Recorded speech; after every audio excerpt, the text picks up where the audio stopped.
Buenas tardes. A todos vosotros y vosotras que estáis de ahí detrás. Hola Marije, buenas tardes. Hola Lourdes, buenas tardes y Que, buenas tardes a todas las personas que estéis pues viéndonos en este momento. que es un gusto pensar que podemos hacer esto de comunicarnos y de, bueno, compartir humildemente un poco nuestras opiniones, nuestros sentimientos, nuestras reflexiones para dar más miradas, ¿no? Y una mirada de mayor hondura, desde otra perspectiva a la que a lo mejor habitualmente tenemos, ¿no? Un poco un espacio de enriquecimiento, ¿no? Sin duda es una suerte contar con esta posibilidad, ¿verdad? Es una posibilidad que hemos explorado mucho estos días de confinamiento y que, bueno, pues al menos a mí, como dices, me ha ampliado mucho la mirada y me ayuda a ver cosas que no veía, ¿no? Sí, yo quería comentar que hoy empezamos empiezo esto de las conversaciones con y quería empezar contigo porque quería empezar a hablar de lo importante, ¿no? Y qué es más importante que los valores, ¿no? Antes de empezar, solamente decir que Marije Goicoechea, para los que no la conocen, yo no la voy a presentar, que vayan a Google, ¿sabes? Que pongan tu nombre y vean todo lo que sabes, todo lo que has escrito, todo lo que has reflexionado, todo lo que has aportado, desde todos a nivel individual, como investigadora, como profesional, también en muchas asociaciones, comités de ética, etcétera. Pero quizá a mí lo que también me gusta de ti es esa experiencia que tienes en la experiencia relacional, en la experiencia clínica, en la experiencia profesional del tú a tú con las personas durante muchos años, que también te avalan, porque es muy bonito a veces hablar de lo hermoso cuando no se ha estado en contacto con personas o desde los despachos nada más, y tú tienes la fortuna de tener esa experiencia individual y también en organizaciones, ¿no? Entonces te agradezco pues esa mirada y esa generosidad tuya. Bueno, pues muchas Ya está, gracias dicho. por haberme invitado, Lourdes. Gracias por fiarte de mí para este Ay, invento, ay, que ay, es un cómo no nos, invento más de los tuyos. cómo no nos vamos a fiar? Una pequeña locura más. Bueno, Muy bien. yo empezaba un poco esta reflexión el día de hoy con esto de un poco dónde están los valores, ¿no? O sea, ¿tienes tú la impresión de que hay una crisis, o sea, hay una crisis de valores a raíz de esta crisis del coronavirus? Eh, ¿Qué pasa con esto de los valores y con esta crisis en la que estamos? ¿Tú cómo lo ves? Bueno, hace poco escribía José Antonio Segane un artículo recordándonos que la palabra crisis quiere decir decisión, ¿no? Es una palabra que viene del latín y anteriormente del griego y quiere decir que es un tiempo para decidir, ¿no? Y para decidir, en este caso, los valores, es decir, para decidir qué es lo valioso, ¿no? Creo que es un tiempo en el cual pues la vida nos ha interrumpido, ¿no? Ese pequeño virus ha podido con todo nuestro gran poder de la civilización, ¿no? Y ha interrumpido nuestra vida, entonces tenemos un tiempo para pensar qué es lo valioso, ¿no? Y luego para decidir, ¿no? Por eso yo creo que es un tiempo para la ética.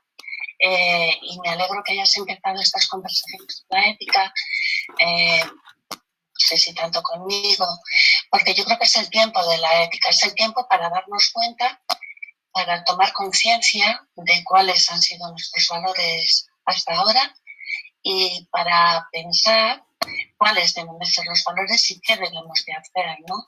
¿Qué debemos de hacer a partir de ahora?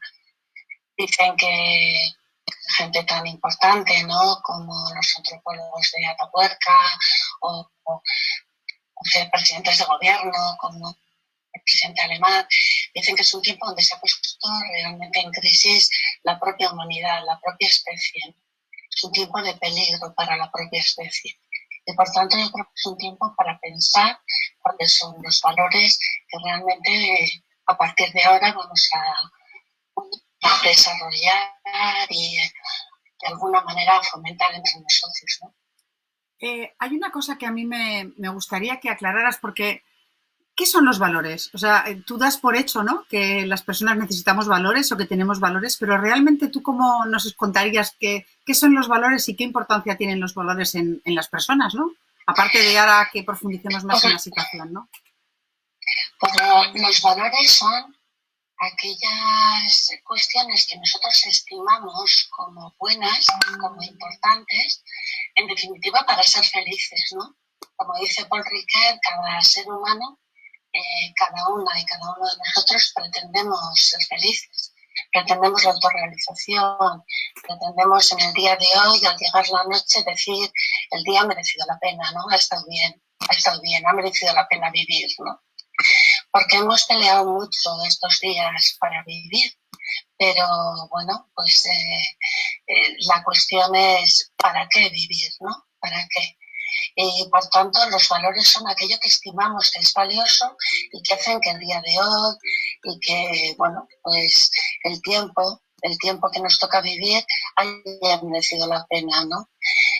Bueno, pues tendríamos que pensar después de esta crisis si valores como la juventud son valores muy importantes. Parecía que sí, o valores como la belleza eran muy importantes, parecía que sí, ¿no? O valores como la autosuficiencia, la independencia, ¿no? Parecía que eran valores muy importantes, ¿no? O valores como la popularidad, o el ser conocido o reconocido, parecía que eran valores muy importantes. Sin embargo, estos días yo en casa, ¿no? Pensaba que quizá nos hemos dado cuenta que bueno, pues hay otros valores, ¿no? Que, que quizá no hemos cuidado tanto, ¿no? El cobijo del tener una casa donde meternos, donde aislarnos, donde protegernos de este virus, la confianza en que el supermercado va a estar abierto, eh, los cuidados, no los cuidados solamente porque sea más o menos dependiente, sino los cuidados, ¿no? La salud, la vida. Por tanto, bueno, la justicia, la equidad, ¿no? Eh, la lealtad de los profesionales sanitarios, la lealtad, nos habían prometido, por eso eran profesionales.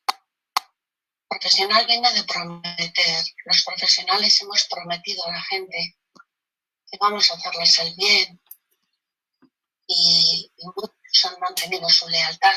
Pero otros no, Marije, no todo el mundo, ¿no? Yo creo que aquí estamos tú y yo solas hablando y podemos decir las cosas también que pensamos, que sentimos o que hemos percibido, ¿no? Y es que hay profesionales maravillosos que lo están dando todo, tanto en los ámbitos más sanitarios como en los ámbitos de los cuidados, tanto en instituciones como en domicilios, pero hay profesionales que no han estado a la altura y que, perdóname la expresión, pero he conocido ratas que han saltado antes de los barcos, casi que en esta ocasión, ¿sabes? No sé, igual es muy duro lo que te digo, pero ha habido profesionales que se han escudado con que no eran servicios mínimos para pedir enseguida el teletrabajo y poder no tener que estar en los centros acompañando a las personas.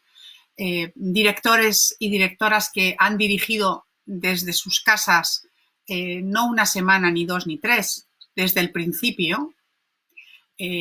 Otros se han ido malos a casa diciendo que tenían una sintomatología que, como no teníamos test para comprobar, se les pidió en algunos casos, en algunos territorios, en algunos servicios, una declaración jurada de qué tipo de sintomatología tenían para justificar que estaban de baja. Y se han negado a firmar ese papel. Si tú te coges una baja que nadie puede confirmar que te pasa algo porque no ha habido test y además te niegas a hacer una declaración jurada de síntomas para que cuando luego te hagan el test no haya contradicción, ¿cómo llamaríamos eso cuando eso lo hace un profesional que se ha comprometido a atender a las personas? Y el primer momento que empieza esta crueldad y esta fuerza, abandona el barco y deja a las personas mayores y a sus compañeros y compañeras. Hace ya, yo creo que fue casi la primera semana que leí un artículo de La Cortina, ¿no? Diciendo que los valores se cultivan, ¿no? Y se desarrollan en hábitos a los que históricamente hemos llamado virtudes, ¿no? Y por tanto hemos tenido la suerte de que un gran número de profesionales, por ejemplo, todas las personas agricultoras y todas las personas sanitarias y todas las personas de servicios sociales y auxiliares, las dependientes, ¿no? La gente de correos, ¿no? que durante años ha cultivado esos valores, los ha cultivado. Y por tanto, como cualquier otro hábito, como lavarse los dientes, pues aunque uno tenga miedo, pues tiene ganas de lavarse los dientes. Y quien es compasivo y leal, que tenga miedo, pues tiene ganas de ser compasivo y leal, ¿no? Creo que es cierto que ha habido algunos, yo no he visto muchos, pero sí que es verdad que ha habido algunos profesionales que quizá habían olvidado, pues eso, ¿no? Que una profesión, que un profesional es aquel que aporta bien a la sociedad y que se compromete a aportarlo. Es verdad que si la sociedad no les reconoce a alguien eso que hace como bien, pues también puede ocurrir que el profesional se queme, ¿no? Eso que llamamos síndrome de Burnout, ¿no? Yo estoy durante mucho tiempo pensando que esto es un bien para ti, para vosotros, y resulta que vivo en una sociedad, en un sistema que no lo reconoce bien, ¿no? Y por tanto, pues, lógicamente no es una cuestión individual, sino que es una cuestión también de las sociedades que tenemos, de los sistemas que tenemos y de qué es lo que realmente recuerdan, ¿no? Si un centro hospitalario, da igual, un centro de inclusión durante muchos años, lo que más ha reforzado, o una universidad, lo que más ha reforzado es que la gente vaya a congresos o publique en revistas de impacto, pues va a ser difícil encontrar profesores ahora que estén disponibles para hacer toda esta tecnología tecnológica que siguen dando clase y atender vía internet, ¿no? O sea que quiero decir que hay una parte importante social en el reconocimiento de qué es lo valioso. Y yo creo que a partir de ahí, lógicamente, no es lo mismo lo que es lo valioso cuando yo me siento fuerte y seguro, y por tanto tampoco hay que echar toda la culpa a la sociedad, sino a esta especie, yo diría que de medio delirio que hemos tenido de que nada podía con nosotros, ¿no? De que nada podía con la especie humana, ¿no? De que teníamos suficiente poder para cualquier cosa que ocurriese. Y por tanto los valores que se desarrollan en esa situación de poder pues son muy distintos a los que yo espero que se desarrollen después de que todos hemos aprendido, o al menos yo he aprendido, pues que somos frágiles, que somos interdependientes, y si no llegan las mascarillas de China o los chinos nos engañan y nos las mandan pues mascarillas que no están bien, pues dependemos, ¿no? Y que también aprendió Boris Johnson que si no tiene quien recoger los tomates, aunque sean migrantes, pues se le van a quedar en las huertas y anda pidiendo migrantes a pesar del Brexit, ¿no?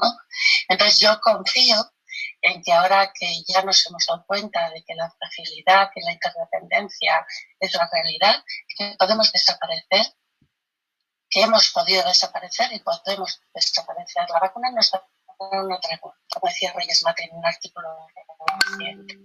Pero hemos aprendido lo que es una tregua. Pues hemos vivido treguas de ETA, sabemos lo que es una tregua. En la tregua se mantiene el miedo y la alerta. Y por tanto hemos aprendido que somos frágiles. Y los valores yo confío en que cambien. Pero Marije, ¿tú estás viendo algún atisbo en todas estas semanas que nos ayude a aprovechar este periodo para pensar, para reflexionar, para esta construcción en positivo? Porque a mí me daba miedo y por eso esta necesidad de las conversaciones de realmente leer de otra forma lo que está sucediendo. Porque a mí me ha llamado la atención cuando pensé en la frase de la crisis de los valores, ¿no? O qué ha pasado con los valores en esta crisis, ¿no? Un montón de gente me decía, eso, ¿dónde están? O sea, yo creo que hay una percepción en muchas personas, seguramente en la mayoría de las que están siguiéndonos, porque yo creo que hay una selección natural, que sí, notábamos que nos estaban chirriando muchas cosas de las decisiones que se están tomando, de los lenguajes que se están utilizando, de las priorizaciones que se están de las omisiones claramente de otras personas o de otras situaciones, ¿no? Y notábamos que esto de los valores algo estaba sucediendo, pero quizá la dificultad de argumentarlo, de explicarlo, de defenderlo, y si una idea no la puedes explicar y argumentar, pues difícilmente te vas a poder hacer transmisor de ella. Puedes dar el ejemplo, que es lo más importante, pero también hay que, o conviene poder explicarlo, ¿no? Y quizá la pregunta de, en esta crisis sanitaria, desde la ética, ¿qué ha pasado? ¿Qué no se ha hecho bien? ¿Qué no estamos haciendo bien? A ver, yo creo que nuestros profesionales sanitarios son muy diversos, pero es cierto que, bueno, es con todo el cariño del mundo, pero los que mandan son los médicos. Y son los que han mandado, ¿no? Y continúan mandando, ¿no?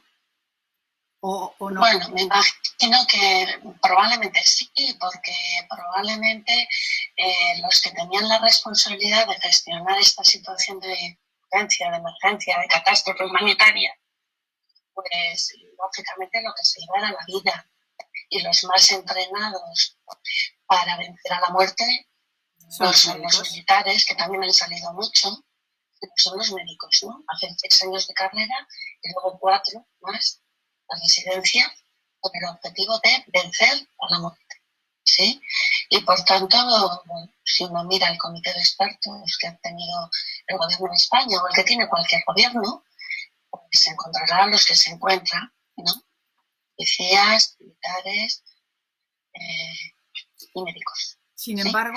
Y por tanto, esos son los que han, los expertos. Esta mañana me decía una epidemióloga, que quizás esté conectada, que sabe muchísimo de salud pública, me decía que cuidado cuando nos dicen, hay que hacer lo que dicen los expertos. Cuidado, no te fíes, porque depende quiénes sean los expertos de los que hay que hacer caso. ¿Bien? Lógicamente, pues había que intentar vencer a la muerte y, por tanto, todo lo que nos ha hecho llegar es, bueno, cuál es el lugar previo a morir de las UCIs. O sea, las UCIs es el lugar previo, se están las UCIs y luego ya te mueres, ¿no? Eso creían ellos. La verdad es que no, que la gente no se ha muerto fundamentalmente en las UCIs, o sea que algo ha pasado. Claro, eso es lo que iba a decir yo, porque si Pero bueno, parecía que si tendríamos camas de UCIs y respiradores para todos, nadie se iba a morir. No. Y no es así. Pero es que hay otra cosa eso, peor. Yo creo que, bueno, pues igual ahora, una vez que ya hemos pasado ese primer punto y hemos actuado como sabemos desde nuestras virtudes, desde lo que cada uno sabía hacer, desde lo que cada uno había entrenado, pues yo creo que ahora es cuando empezamos, lógicamente en un primer momento cada uno ha hecho lo que sabía hacer automáticamente, ¿no? Ahora ya en este segundo momento pues es cuando yo creo que toca pensar y toca deliberar, toca escuchar voces distintas, perspectivas distintas, valores distintos y por tanto pensar cómo vamos a vivir a partir de ahora. No solamente a quién le va a corresponder un respirador, que parece que era el único debate, ¿no? Para cuántas vidas podemos salvar, ¿no? Con este lenguaje bélico. Bueno, entonces yo creo que ahora es cuando nos damos cuenta de que realmente pues eso no es suficiente, de que, bueno, ya veníamos mucho tiempo dándonos cuenta que nuestra sociedad es una sociedad envejecida, que hay muchas enfermedades crónicas, que, bueno, hay que aprender a acompañar a morir bien. Por ejemplo, se ha muerto muy mal en esta crisis, se ha muerto muy mal. La gente que ha muerto muy mal. ¿Por qué? Pues porque esos profesionales están entrenados para que la gente viva, pero no ha habido expertos. El comité de expertos para que la gente muera bien.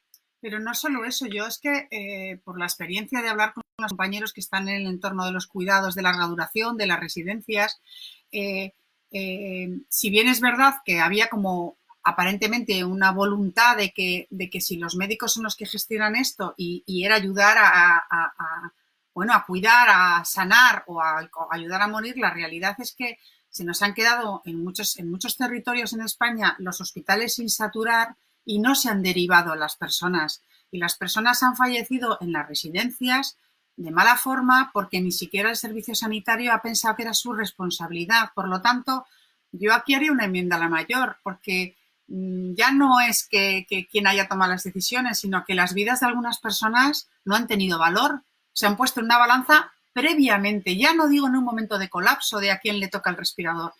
Es que había medicación en los hospitales paliativa, pero esa medicación ni se transfería a las residencias, ni se transfería al profesional con la medicación para que pudiera hacer ese acompañamiento paliativo en las residencias, ¿no?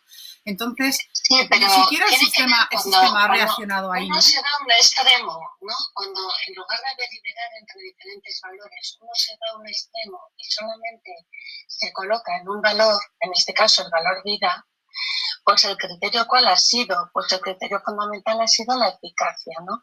Y no la equidad. ¿Por qué? Porque hay otros dos valores, que uno se llama justicia y el otro se llama compasión, que no han funcionado. No han funcionado.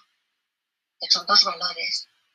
Entonces, y otro se llama cuidado y tampoco ha funcionado, ¿no?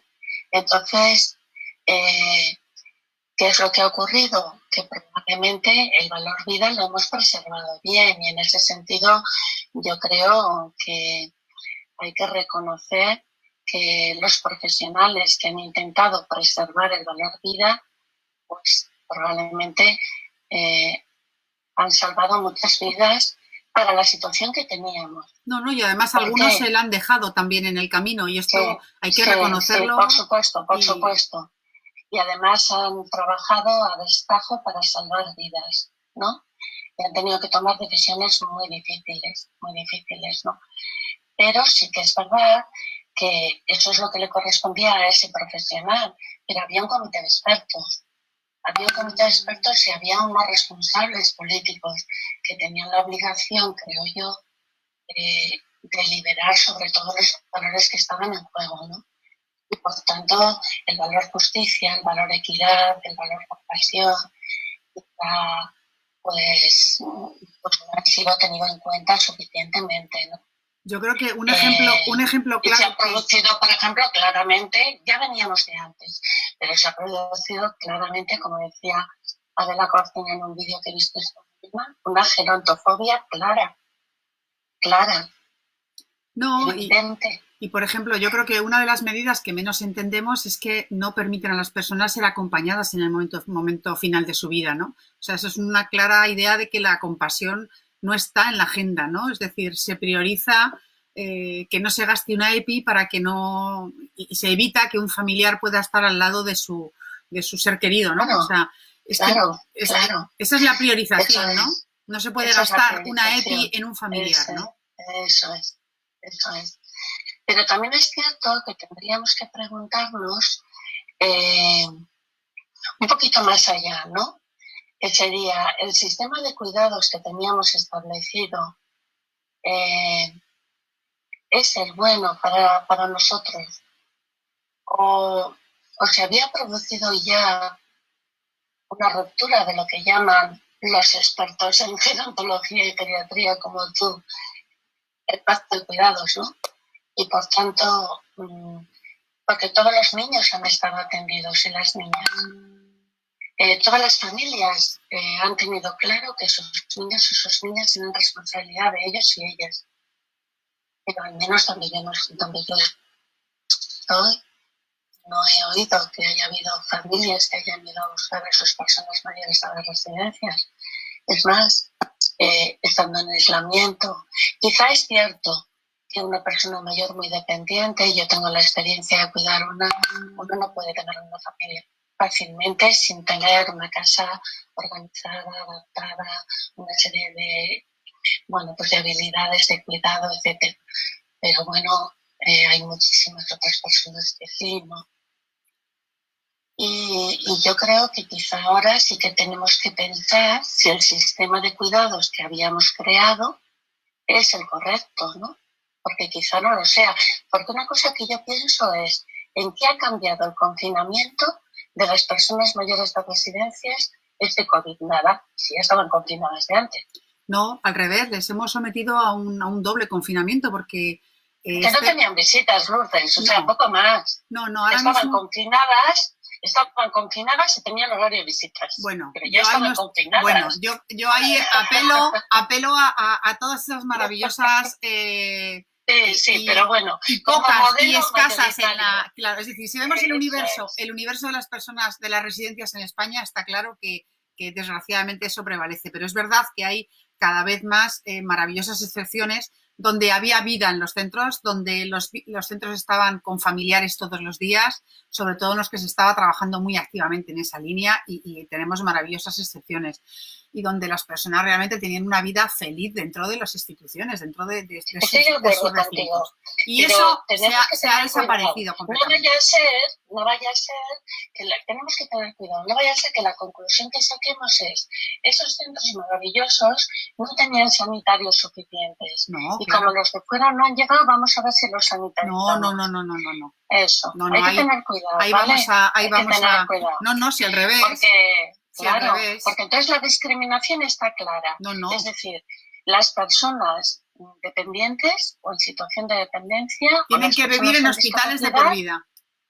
Eso es. Son personas usuarias del sistema sanitario y tienen derecho a la asistencia sanitaria.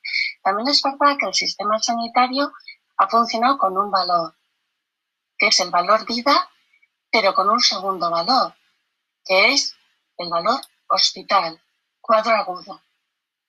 ¿Sí? Y por tanto ha abandonado en un primer momento toda la atención primaria. Y todos los profesionales de atención primaria, quien haya organizado y liderado el proceso, no han sido tenidos en cuenta.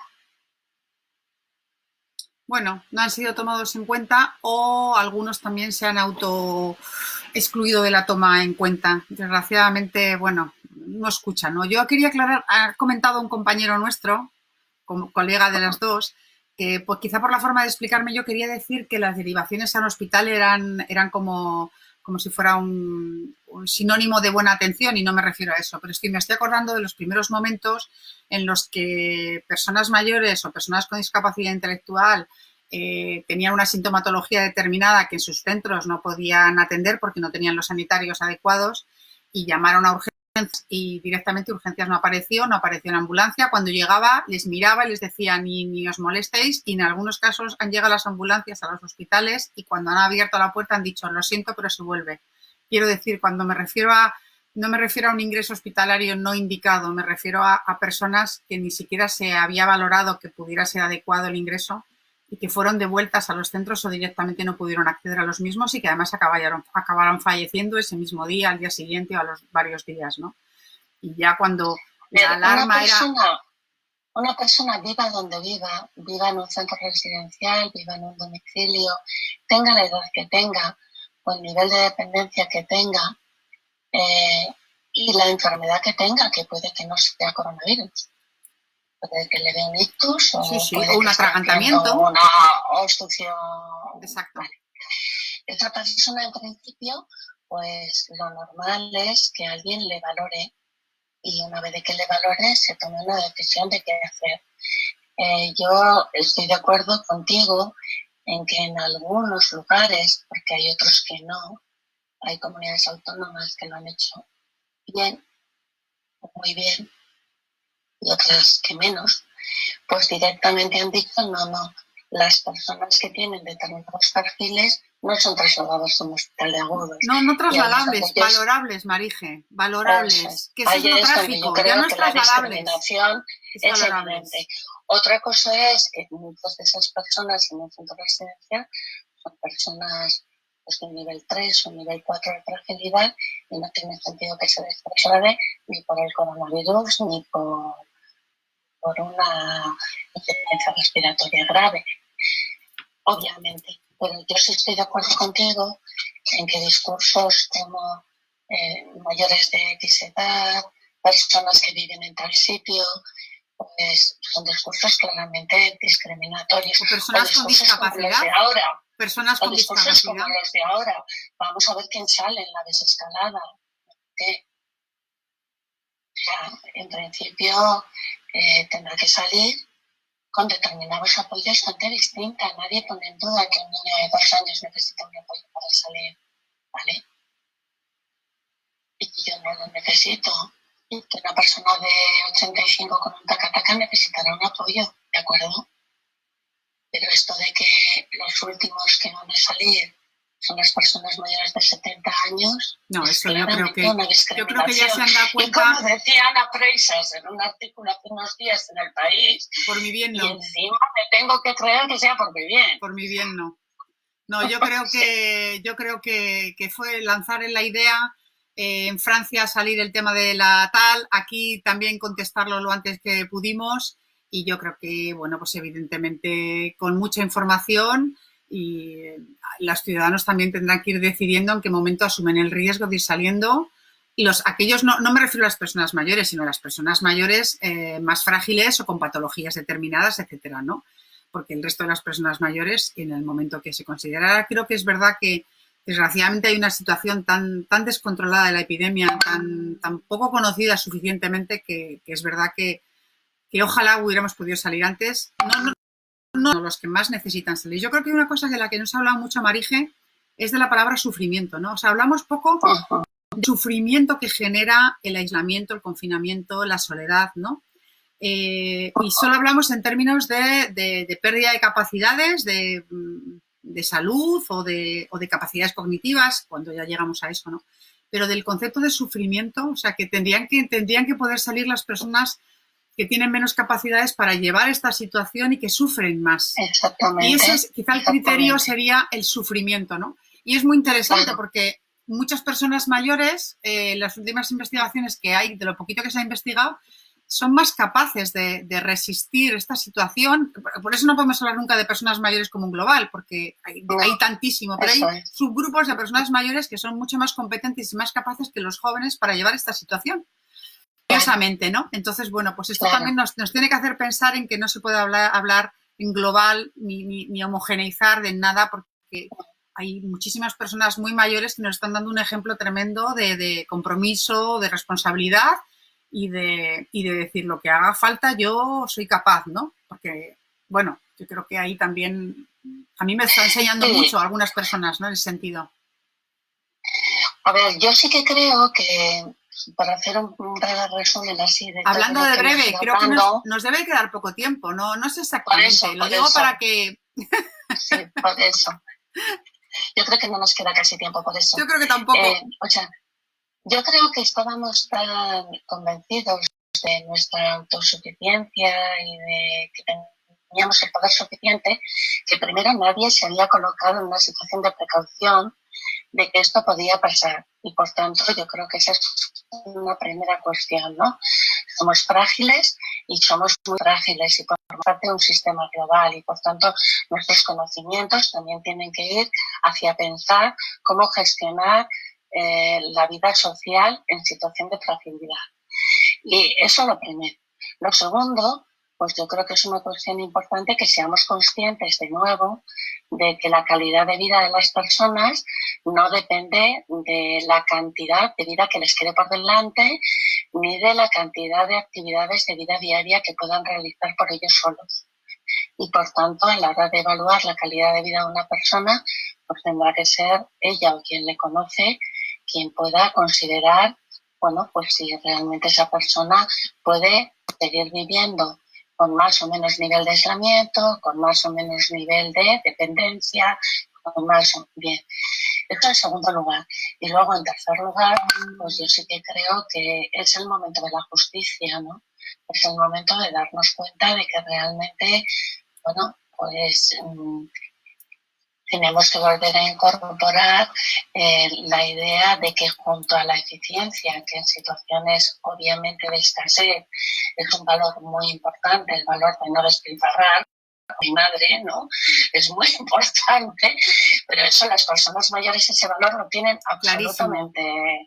Algunas lo hemos heredado y lo hemos aprendido, ¿eh? Clarísimo, que lo de no despilfarrar y el valor de la eficiencia es importante, pero junto a él hay que poner el valor de la equidad y qué apoyos necesitas tú para tener que quizá realmente con más apoyos sea igual de eficiente para ti que para otro una determinada prestación, ¿no? Claro, si no ponemos los apoyos, pues obviamente no se da ese nivel de eficiencia. Entonces, bueno, pues yo sí que creo que a partir de ahora, pues esto nos lo tendremos que pensar. Y quizá también nos tendremos que pensar que, bueno, pues que los modelos que teníamos de cuidado para la fragilidad, pues no eran los adecuados, ¿no? Y nos tocará darles una vuelta, pienso yo, ¿no? Yo ahí, hombre, me gustaría decir que indudablemente se ha visto la deficiencia, es decir, las personas que viven en residencias, por ejemplo, son sus casas y no tienen que estar más sanitarizadas. Lo que tiene que haber es un sistema público de salud, que es el que han pagado ellos y pagamos entre todos, que les tiene que cubrir. Allá donde vivan, vivan en su casa individualmente, vivan en una vivienda comunitaria de 20 o en un cohousing o en una residencia de 80 personas o de 200, ¿no? Tienen los mismos derechos porque son igual de ciudadanos que nosotras, ¿no? Y yo creo que uno de los valores que hemos visto, yo que me ha dolido en el alma, es ver que mi propio sistema público ha dejado en la estacada a un grupo de ciudadanos en virtud de un valor como este de la juventud o la esperanza de vida o una cosa que se llegó a filtrar de el valor social o la utilidad social de las personas, ¿no? Porque qué utilidad social o qué valor social tienen personas con un deterioro cognitivo o con una discapacidad intelectual o con una diversidad funcional, ¿no? Sí. Pero a mí eso me ha dolido, a mí me ha dolido en el alma eso. Sí, sí, claramente, ¿no? Porque yo creo que es romper ya no con el Pacto Intergeneracional de Cuidados, sino con, no sé, con el concepto de derechos humanos, ¿no? De eso es, con el concepto básico de la Declaración de Derechos Humanos, ¿no? Que es la igual dignidad de todas las personas y, por tanto, la igual estima de las mismas, ¿no? Yo creo que estamos a punto y yo sí que creo que eso, sí, es importante que lo recuperemos, ¿no? Porque, bueno, también yo creo que en esta situación, pues podemos repensarlo, ¿no? Podemos repensar realmente, pues que, bueno, si queremos ir hacia ahí y queremos ir hacia ese tipo de sistema y desarrollar ese tipo de valores, pues, si hubiera habido un líder mundial que hubiera sido quien hubiera tenido el mando de la gestión del coronavirus, quien hubiera desaparecido hubiera sido Europa, claramente. O sea que, ¿no? Claramente. Y por tanto, bueno, pues también yo creo que es el momento de pensar que quizá, aunque seamos mucho más mayores que otros, pues igual tenemos algunos valores en esta vieja Europa, pues que merece la pena que seamos capaces de transmitirlos a los demás. Bueno, a mí me da mucho miedo, Marija, que se nos corte de repente, porque entonces me gustaría decir 3 frases tuyas o alguna idea antes de desconectar, porque se nos puede acabar y en plan proof y no me gustará, ¿no? Has dicho una cosa que a mí me encanta, los valores hay que cultivarlos, hay que entrenarlos, ¿no? Quizá las organizaciones, la sociedad no ha puesto en valor el valor del cuidado, el valor del apoyo a las personas, suficientemente lo venimos diciendo, ¿no? Y ahora se ha notado mucho, ¿no? Hay organizaciones donde no se cuida a los profesionales y a las personas que acompañan y que cuidan, y eso se ha notado también en la propia respuesta de los profesionales, los que han sujetado bajo su responsabilidad el cuidado y el apoyo a los demás y a las personas mayores o en situación de fragilidad, y quienes algunos esporádicamente pues no han estado a la altura, ¿no? Pero yo creo que también en muchos casos hay organizaciones que no han estado a la altura porque teníamos también sistemas profesionales organizados que no cuidan esto, ¿no? La ética en las organizaciones pues al final se transfiere también en cómo se sienten las personas que trabajan allí, ¿no? Y yo creo que hay que hacer la mirada un poco a todos los niveles, a escala individual, a escala organizacional, a escala sistema y a escala sociedad, ¿no? Y por supuesto a escala mundial, que bueno, que efectivamente somos tan dependientes uno de otros que miedo nos da, ¿no? Pero es la realidad, esto es lo que ha quedado al descubierto. Y como tú dices, esto es un periodo miedo, para pensar, ¿no?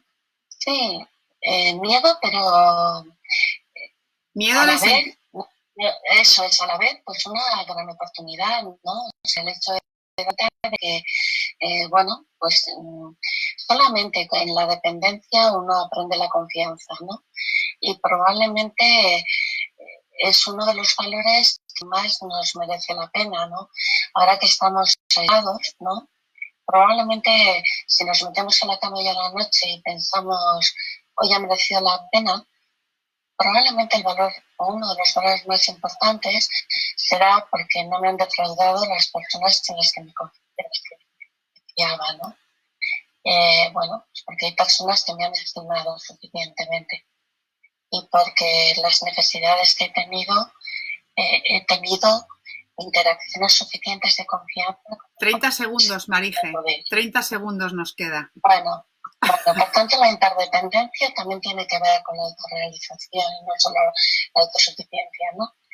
Somos autosuficientes, ojalá lo hayamos aprendido, y a partir de ahí, pues a desarrollar valores de justicia, compasión, solidaridad.